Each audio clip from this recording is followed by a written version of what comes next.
Bien-aimés frères et sœurs, auditeurs, auditrices, vous qui m'écoutez en cet instant, j'aimerais vous faire la lecture d'un ouvrage qui s'intitule « Tout pour qu'il règne » d'Oswald Chambers.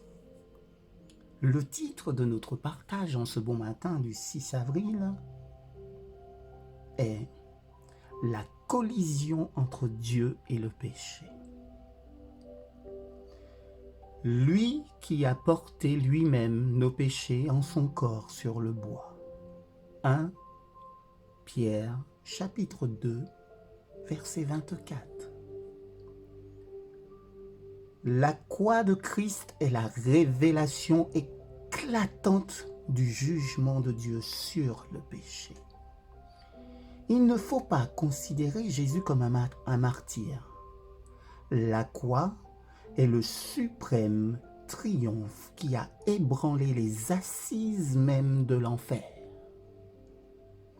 De toute éternité et dans toute l'histoire de l'humanité, l'événement le plus irréfutable demeure ce que Jésus a accompli sur la croix.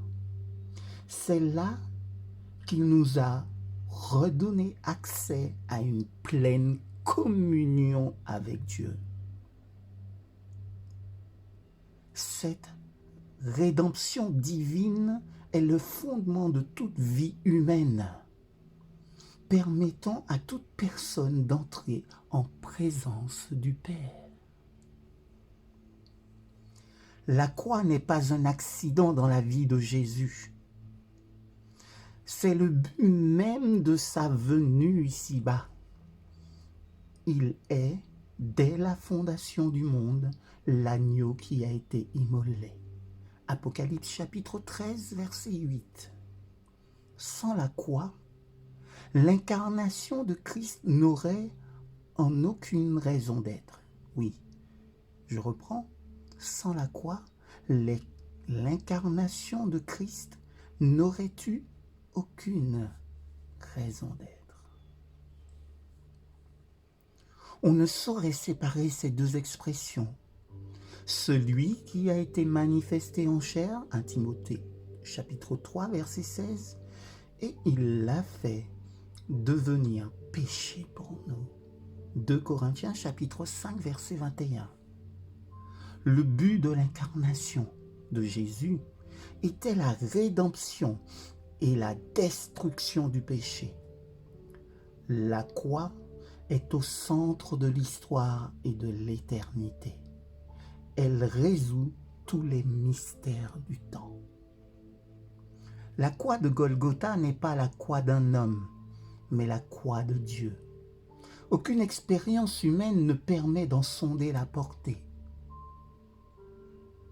La croix est la révélation de la nature de Dieu, la porte par où toute personne peut entrer en communion avec Dieu. Nous ne laissons pas la croix derrière nous. Nous y restons toujours, car elle est source de vie. La croix de Christ est le cœur de notre salut. Si le salut est un don gratuit, Romains chapitre 6, verset 23, c'est que Dieu l'a payé d'un prix immense, un prix inestimable. Sur la croix, Dieu et le pécheur se rencontrent dans une formidable collision qui nous donne accès à la vie, alors que le cœur même de Dieu en absorbe le choc. Puissons-nous ne pas passer de manière insouciante ou dans une totale indifférence devant cet acte d'amour incommensurable, inégalable,